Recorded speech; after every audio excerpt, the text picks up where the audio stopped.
Movie शुरू होती है एक बास्केटबॉल कोर्ट पर रेफरी की व्हिसल की तेज आवाज से। क्राउड बिल्कुल पागल हो रही है। हॉर्स मेसन सपोर्टर्स की तरफ देखकर मुस्कुराता है, लेकिन उसकी स्माइल तब गायब हो जाती है जब उसे कुछ नजर आता है। उसके सपोर्टर्स के पीछे एक परछाई। वो उसे नजरअंदाज करता है और गेम का फाइनल गोल देने के लिए आगे बढ़ता है। लेकिन जैसे ही बॉल गोल होने वाला होता है, हॉर्स वो परछाई को अपनी तरफ आते हुए देखता है। ऑडियंस चीयर करती है, लेकिन हॉर्स सेलिब्रेट करने के लिए नहीं रुकता।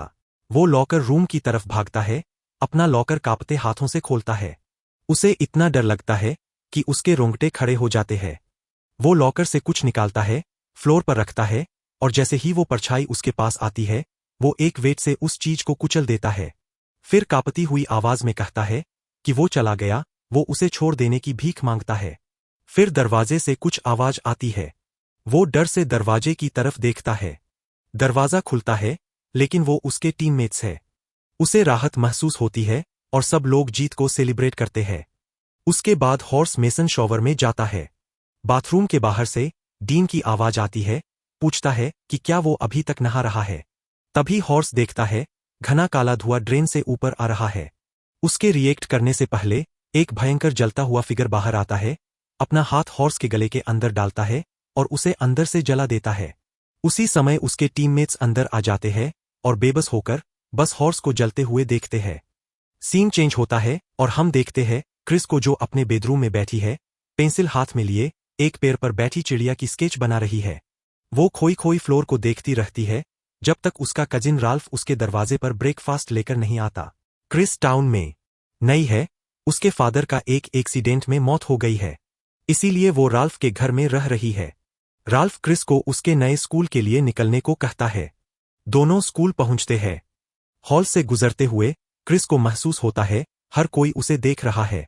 राल्फ क्रिस को ग्रेस को घूरते हुए देखता है, तब क्रिस उससे कहती है कि वो उसकी तरफ अट्रैक्टेड है। चीजें कॉम्प्लिकेटेड हो जाती है जब उसे मेसन का पुराना लॉकर मिलता है। स्टूडेंट्स का एक ग्रुप उसका रास्ता रोकता है, कहता है वो इसका इस्तेमाल नहीं कर सकती क्योंकि ये उनके दोस्त का था। ग्रेस बीच में आती है और राल्फ और डीन को झगड़ा करने से मना करती है। तभी एली बीच में आती है, उनके भड़के जोक्स को बंद कराती है। डीन और भी कुछ मजाक उड़ा रहा था, तब क्रिस उसके मेन पॉइंट पर लात मारती है। इतने में मिस्टर क्रेवन आते हैं और डीन क्रिस के बारे में शिकायत करता है। एली क्रिस की तरफ से बात करती है, लेकिन क्रेवन मानने वाला नहीं है। वो सबको वहां से जाने को कहता है। एली सबकी तरफ से माफी मांगती है, लेकिन क्रिस साफ कहती है कि उसे उसकी मदद नहीं चाहिए। कुछ देर बाद सबके जाने पर क्रिस अपने लॉकर पर वापस आती है और उसे कुछ अजीब मिलता है, एक कंटेनर जो पॉट के शेप का है। वो उसे खोलती है और अंदर एक स्कल पाती है, लेकिन वो असल में एक व्हिसल है। जैसे ही वो उसे उठाती है, वो उसमें से अजीब आवाजें सुनती है। वो उसे बजाने ही वाली होती है कि बेल बज जाती है, जिससे वो उसे नहीं बजाती। क्रेवन के क्लासरूम में क्रिस लेट पहुंचती है और वो व्हिसल फिर से उसके बैग से गिर जाती है। क्रेवन उसे जब्त कर लेता है। पूरी क्लास इकट्ठे होकर उसे गौर से देखते हैं। वो उस पर लिखा हुआ शब्द पिस्गा देखता है। क्रेवन कहता है कि वो इसे रख लेगा क्योंकि ये टेक्निकली स्कूल की प्रॉपर्टी है। बाद में एली सबके मिलने के बारे में कुछ कहता है। बाहर राल्फ और क्रिस बात कर रहे हैं जब राल्फ को याद आता है कि वो अपनी किताब क्लास में छोड़ आया है और उसे लेने जाता है। इस दौरान क्लासरूम में मिस्टर क्रेवन ऑनलाइन उस व्हिसल के बारे में देख रहा है। उसकी आंखें फट जाती है जब वो देखता है कि इस तरह की एंटीक्स हजारों डॉलर्स में बेची जा रही है। सेल पर लगाने से पहले वो सोचता है कि इसका टेस्ट करे कि ये काम करता है या नहीं। जैसे ही वो इसमें फूंकता है, पास की ग्लास टूट जाती है। वो बाथरूम जाने के लिए बाहर जाता है और तभी राल्फ खाली क्लासरूम में घुस जाता है। लैपटॉप स्क्रीन पर व्हिसल की वैल्यू देखकर राल्फ व्हिसल को ले जाने का डिसीजन लेता है। बाहर क्रिस की मुलाकात नोह से होती है, जो अपने आप को एक पास्टर कहता है। वो उसे कभी उसके चर्च आने को कहता है, गॉड को जानने को, लेकिन फिर वो अनकंफर्टेबली क्लोज आने लगता है, उसे ड्रग्स देने की कोशिश करता है। राल्फ बीच में आता है, लेकिन नोह आसानी से उसे हरा देता है और उसे एक वार्निंग देकर पीछे हट जाता है। नोह के जाने के बाद राल्फ क्रिस को बताता है कि टाउन के पेरेंट्स सोचते हैं नोह एक रोल मॉडल है और अपने बच्चों को उसके चर्च भेजते हैं, लेकिन असल में वो उन्हें ड्रग्स बेच रहा है। 2 बच्चे इसी वजह से मर चुके हैं। शाम को सब ग्रेस के घर पर अपने ऐसे असाइनमेंट पर काम करने के लिए इकट्ठे होते हैं। राल्फ उन्हें व्हिसल दिखाता है, जो उसने चुराई थी। बालकनी पर ग्रेस का भाई पूरा सीन देखता है। क्रिस घर जाने की कोशिश करती है, लेकिन एली उसे फन करने के लिए रुकने को कन्विंस करती है। क्रिस फिर भी जाने वाली होती है कि तभी ग्रेस व्हिसल अपने होठों पर उठाती है और बजाती है। एक इंटेंस, कानों को फाड़ देने वाली आवाज रूम में भर जाती है। डीन अचानक चुप हो जाता है, उसे अजीब आवाजें सुनाई देती है, जैसे कदमों की आवाज कहीं से आ रही हो। स्कूल में वापस मिस्टर क्रेवन को पता चलता है कि व्हिसल गायब है और वो उसे ढूंढने लगता है। चार्ली, जो कि एक जैनिटर है, अपने राउंड्स पर है जब क्रेवन उसे आवाज देता है। तभी क्रेवन किसी को देखता है, एक फिगर हॉलवे में अननेचुरली स्टिल खड़ी है। जैसे ही वो उसकी तरफ बढ़ने लगती है, चार्ली आ जाता है और क्रेवन खुद को कन्विंस करता है कि वो थकान से चीजें देख रहा है। लेकिन जब वो अपने क्लासरूम में वापस जाता है, वो एक ओल्ड, भटकती हुई रूह से आमने सामने होता है जो उस पर झपटती है। वो क्रेवन को वहीं पे मार डालती है। दूसरी ओर ग्रेस के घर पर डीन जोक्स मार रहा है और क्रिस निकलने का फैसला करती है। एली उसे बाहर तक फॉलो करती है और कल के हार्वेस्ट फेस्टिवल का जिक्र करती है। वो क्रिस से कहती है, अच्छा लगेगा अगर वो भी आए। राल्फ एली को उसका डायबिटीज किट देता है जैसे ही वो जा रही होती है। एली को जाते हुए देखकर क्रिस सोचने लगती है कि क्या एली सचमुच उसमें, मतलब लड़कियों में इंटरेस्टेड है या नहीं। रात को क्रिस म्यूजिक सुन रही है, एली को एक सेक्सुअली चार्ज्ड मैसेज टाइप कर रही है। अपनी विंडो से वो बाहर पैर पर खड़े किसी को देखती है। राल्फ अचानक उसके पास आ जाता है और जब वो दोनों फिर देखते हैं, वो फिगर गायब हो जाती है। इस कंफ्यूजन में क्रिस गलती से वो मैसेज सेंड कर देती है। वो घबरा जाती है, लेकिन एली बड़े कैजुअल तरीके से रिप्लाई देता है और बस कल के फेस्टिवल के बारे में बात करता है। दूसरी ओर ग्रेस अब भी पूल के पास अपने असाइनमेंट पर काम कर रही है। वो आवाजें सुनती है और सोचती है जिमी है। ऊपर देखती है तो जिमी अपनी लाइट्स बंद करता हुआ दिखता है। फिर कोई उसके पीछे से गुजर जाता है। ग्रेस सोचती है डीन मजाक कर रहा है, लेकिन फिर कोई सचमुच उसका शोल्डर छू लेता है। वो मुड़कर देखती है तो वो जिमी को पाती है। अगली सुबह स्टूडेंट्स मिस्टर क्रेवन की मौत के लिए एक असेंबली में इकट्ठे होते हैं। असेंबली के दौरान एली उनके सामने बैठी एक लड़की को नोटिस करती है जो बिल्कुल अजीब बिहेव कर रही है, जैसे किसी डिमोनिक चीज ने उसका बॉडी ले लिया हो। राल्फ सजेस्ट करता है कि उन्हें वो व्हिसल मेसन के फैमिली को वापस कर देना चाहिए। क्रिस और एली मिलकर मेसन के घर के लिए गाड़ी चलाती है। रास्ते में एली क्रिस का टैटू देखती है और कॉम्प्लीमेंट करती है। जब वो पहुंचते हैं, वो फ्रंट डोर खुला हुआ पाते हैं। अंदर जाते हुए वो आवाज लगाते हैं और क्रिस एक रूम में कुछ अजीब नोटिस करती है। मेसन की माँ आइवी सामने आती है और उन्हें एंटीक से भरे एक रूम में ले जाती है। जब क्रिस व्हिसल वापस करने की कोशिश करती है, आइवी उसे बताती है कि ये कभी उसकी थी ही नहीं। व्हिसल लोगों को खुद ढूंढती है। इसने उसका पोता ढूंढा, फिर इसने उसे ढूंढा और अब इसने क्रिस को ढूंढा है। क्रिस बताती है कि क्रेवन ने इसे मौत को कैसे बुलाया, लेकिन आइवी उसे करेक्ट करती है। ये मौत नहीं बुलाती, ये तुम्हारी मौत बुलाती है।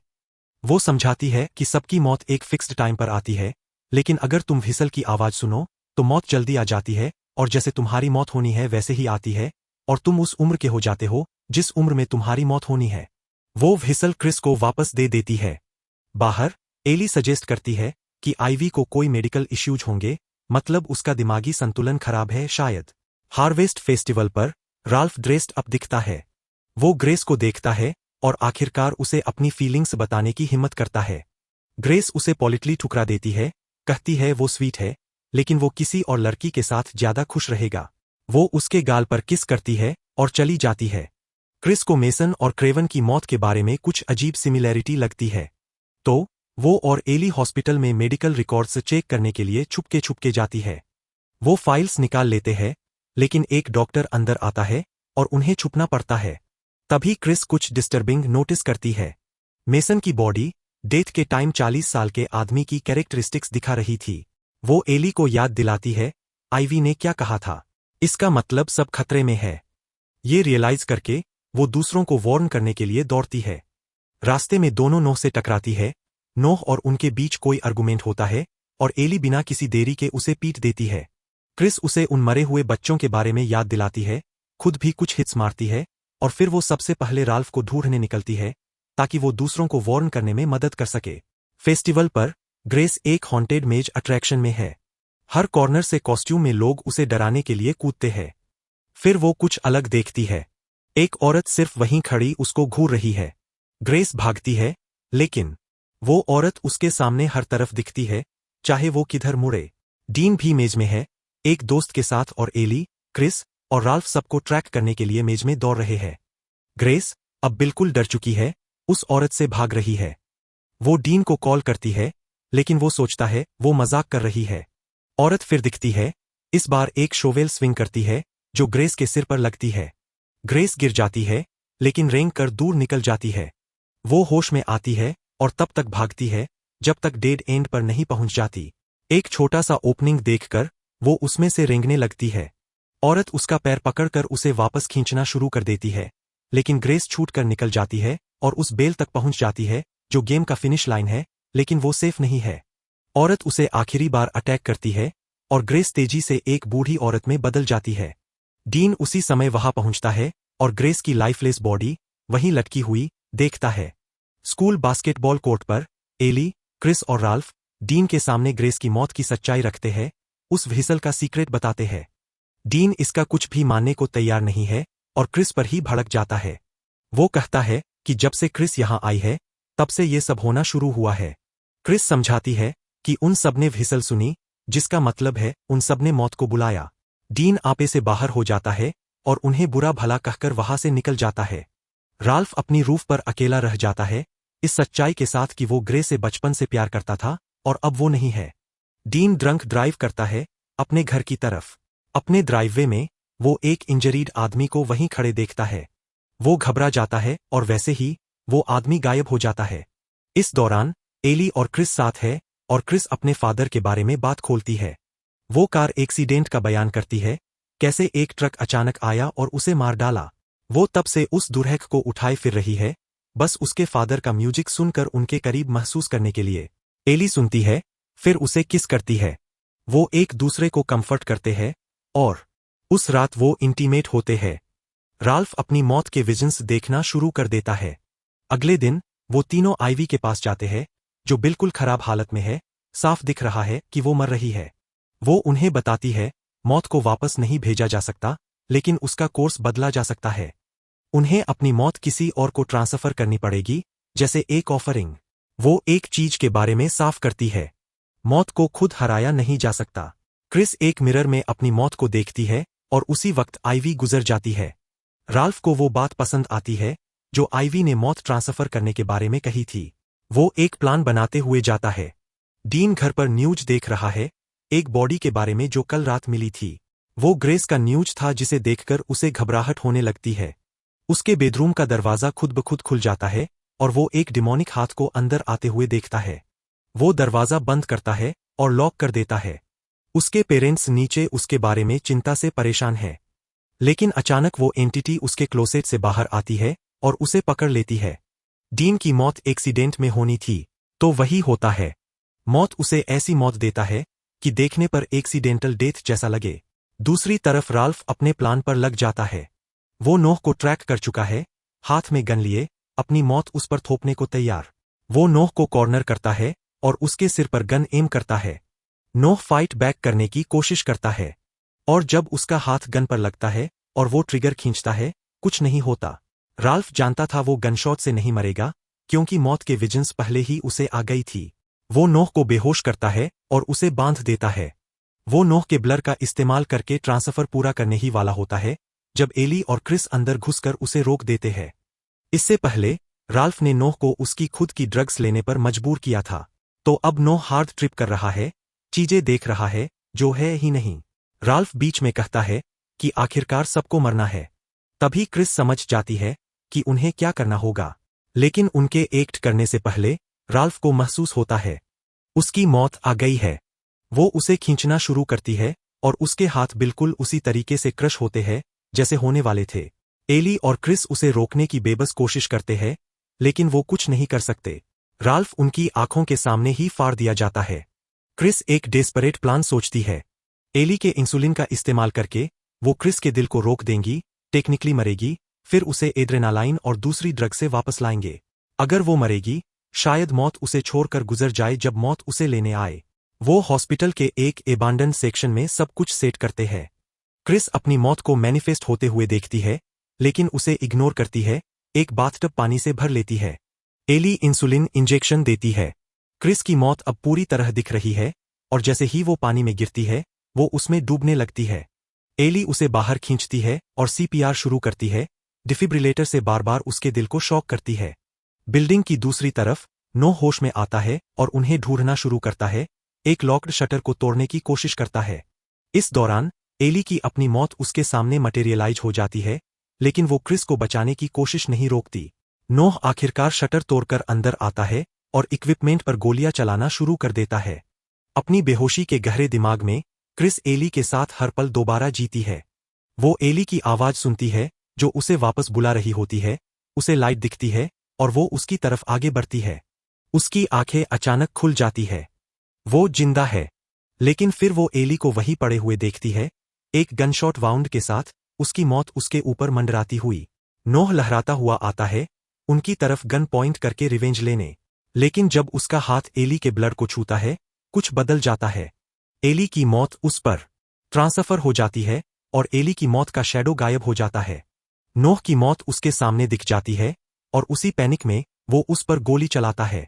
लेकिन क्योंकि वो अपने ही मौत के शैडो पर गोलियां चला रहा था, गोलियां उसे ही लगती है और वो वहीं मर जाता है।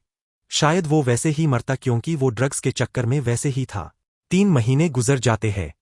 क्रिस अब भी कभी कभी अपनी मौत देखती है, लेकिन वो उसके साथ जीना सीख चुकी है। वो और एली अब साथ है, एक रियल कपल, हमेशा एक दूसरे का साथ देते हैं। फिर स्कूल में एक नई स्टूडेंट आती है और उसे वही लॉकर मिलता है। अंदर वो वही व्हिसल पाती है। स्कूल असेंबली में वो लड़की उसे निकालती है और पूरी स्टूडेंट्स के सामने उसे बजा देती है। और फ्रेंड्स, यही हमारी आज की स्टोरी समाप्त होती है।